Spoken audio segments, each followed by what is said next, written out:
And as I'd move from seat to seat among the crippled and the blind and the disfigured and the deaf and the barren, a voice in the style of the 30s crooned Jerome Kern's song. Lovely, never, never change, keep that breathless charm, won't you please arrange it, 'cause I love you just the way you look tonight. Three people who have varying views of a terrible incident that happened in their lives, and it's their individual truths, and they are wildly conflicting stories. But I think what's interesting for an audience is gradually the picture emerges, and actually you never know what exactly the truth is, but you form your own view of the truth. I left him once. Yes. I left him. Up and left. God, what I think of it. We'd been married 7 years at the time, and within that 12 months, I'd had a pleurisy, and then 2 miscarriages in quick succession, and I suppose I was feeling very sorry for myself. And we'd been living that winter in a derelict cottage in Norfolk. All three of us are on stage at all times, and I think it was Jonathan who said he doesn't think of it as monologues. He thinks of it as an argument between 3 people. We inherit the stage from each other. So it's like a relay race, you know, you leave an energy on with the audience, the other person has to pick up. And of course audiences are different every night, and although the text is the same, we try to respond to everything we get from everybody in that auditorium. And that makes it unique and special and really exciting and sometimes quite scary. One was a white poodle, and she was so brilliant. I mean, that dog, she knew what you were thinking about before you even thought about it yourself. Before I'd come home at night, do you know what that dog would do?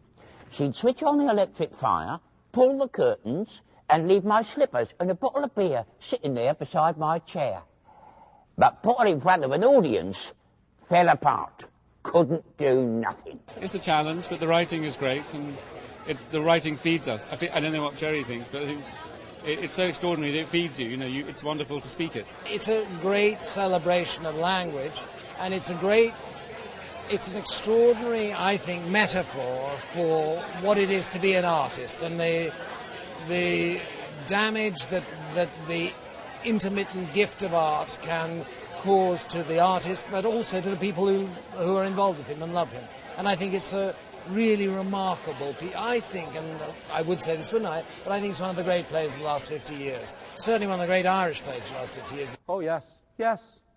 Yes, they hated me because by coming to me, they exposed, publicly acknowledged their desperation. And even though they told themselves they were here because of the remote possibility of a cure, they knew in their hearts they had come not to be cured, but for confirmation that they were incurable.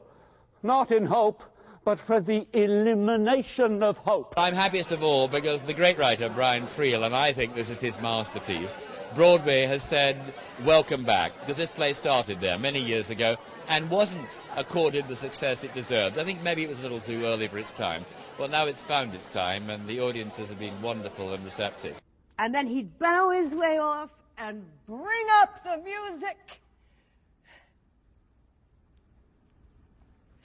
And then Frank would appear.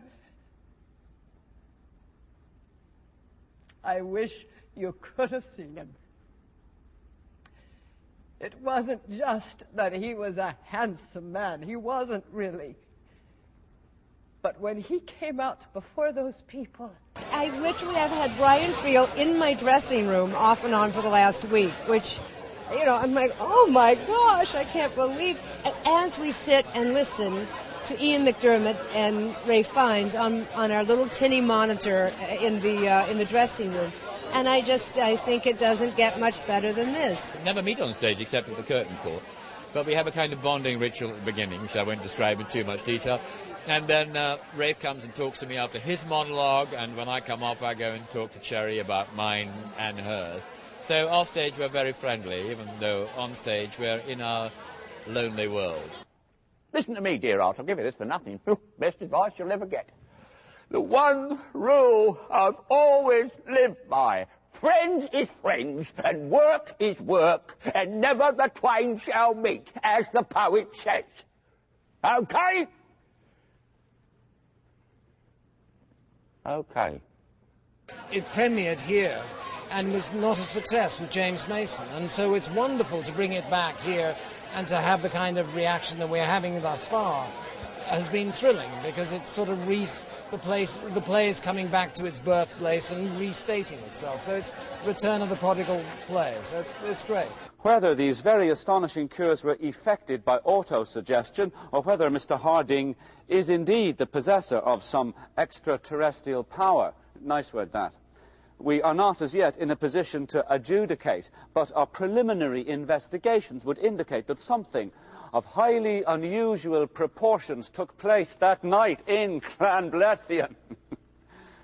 Unusual proportions.